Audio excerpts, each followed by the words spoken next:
शंकर का शिवलिंग बनाकर पूजन करने से क्या फल मिलता है? तो कहा, बेलपत्री के वृक्ष के नीचे पार्थिव शिवलिंग का निर्माण कर कर जब हम पूजन करते हैं, बेलपत्री के पेड़ के नीचे की ही मिट्टी को लेकर जब हम शिवलिंग बनाते हैं और बेलपत्री के पेड़ के नीचे ही जब हम पूजन करते हैं, तो बेलपत्री के वृक्ष में जितनी पत्तियां होती हैं उतने शिवलिंग के पूजन का फल हमको प्राप्त हो जाता है। बेलपत्री के वृक्ष। श्री शिवाय नमस्तुभ्यम। हर हर महादेव। महाराज जी ने बताया है पार्थिव शिवलिंग का क्या महत्व होता है।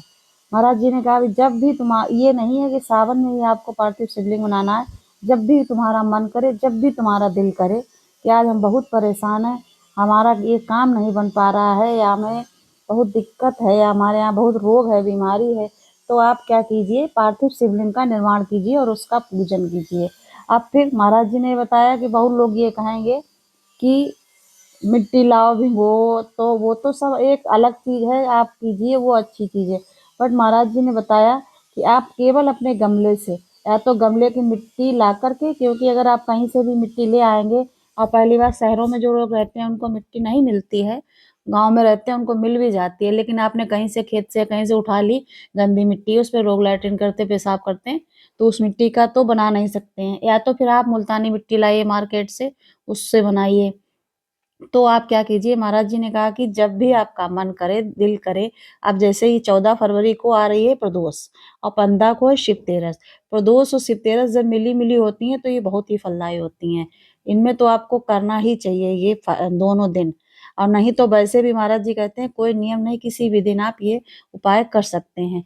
तो आप क्या करेंगे, अपने गमले में जो आपका गमला है मिट्टी का, या तो उससे मिट्टी लाके बनाइए, या उसी गमले में आपको क्या करना है कि थोड़ा पानी पहले डाल दीजिए, मिट्टी गीली हो जाएगी, फिर उसी में लिंग आकृति से, अगर आप चाहें जलाधारी वगैरह सब बना करके करें तो बहुत अच्छी बात है। नहीं अगर आप कर रहे हैं तो उसी में लिंग आकृति बना दीजिए, और फिर उस पे आपके पास जो भी सामग्री उपलब्ध हो।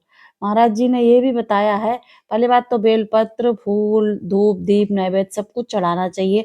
लेकिन महाराज जी ने कहा कि अगर आपके पास ये सब नहीं है तो आप क्या कीजिए, जल चढ़ाइए, उसके बाद चंदन बंदन ये तो सब होता ही है, वो लगाइए। उसके बाद बेलपत्र और कुछ नहीं है तो आपके पास चावल है तो चावल चढ़ा दीजिए, और चावल भी नहीं है तो आपके यहाँ जो पौधे और लगे उनकी 7 पौधों की पत्तियां तोड़ के चढ़ा दीजिए, हमारा बाबा वो भी स्वीकार कर लेता है। ये महाराज जी ने उपाय बताया है।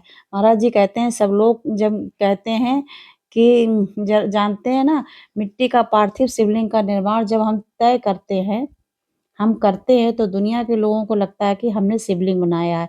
एक हमने शिवलिंग बनाया, एक तो एक शिवलिंग के पूजन का फल मिल रहा है।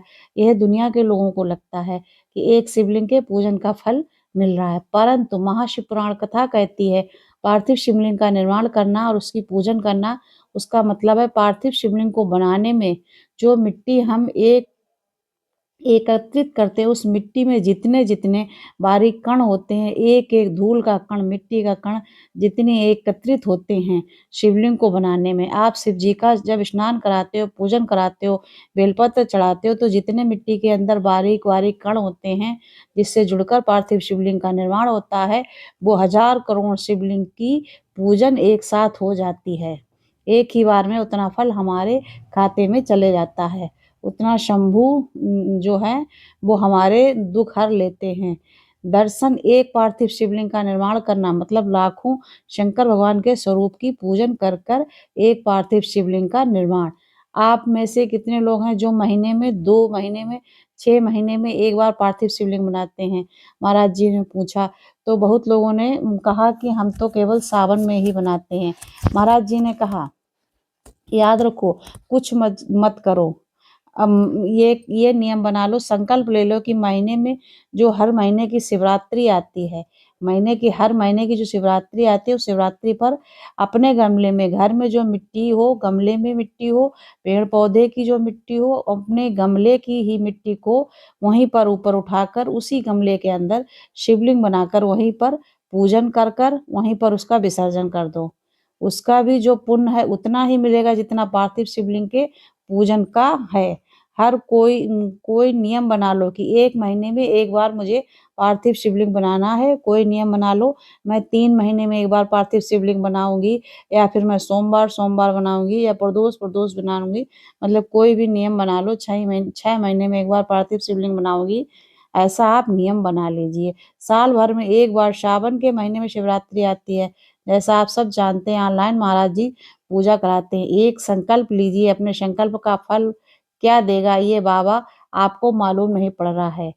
तो क्योंकि जो महाराज जी कह रहे थे, जो बाबा की कृपा है, तेरी कृपा बिना ना हिले एक भी पत्ता, श्वास तेरी कृपा से तनु हरि, तन के गंगाधर मुक्ति द्वार, ओंकार तू ओंकार तू। महाराज जी ने ये बताया।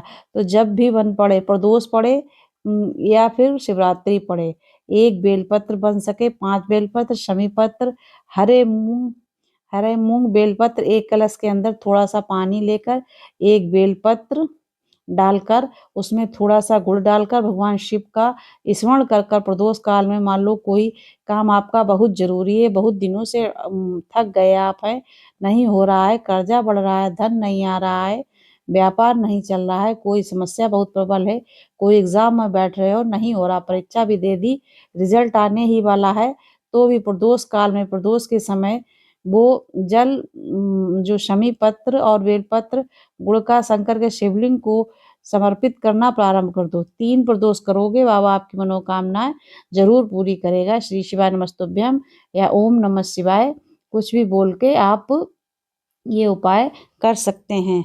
ये महाराज जी ने बताया है पार्थिव शिवलिंग का उपाय। ये आज हमने आपको पार्ट 1 बताया है गमले में करके, और इसका विसर्जन कैसे करना है।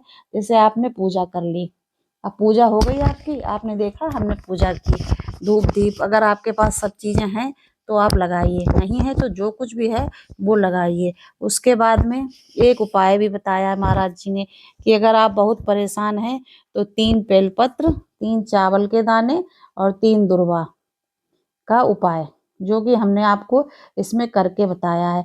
आपको क्या करना है, 3 बेलपत्र लेनी है, जो ये आपको हम पार्ट 2 में बताएँगे।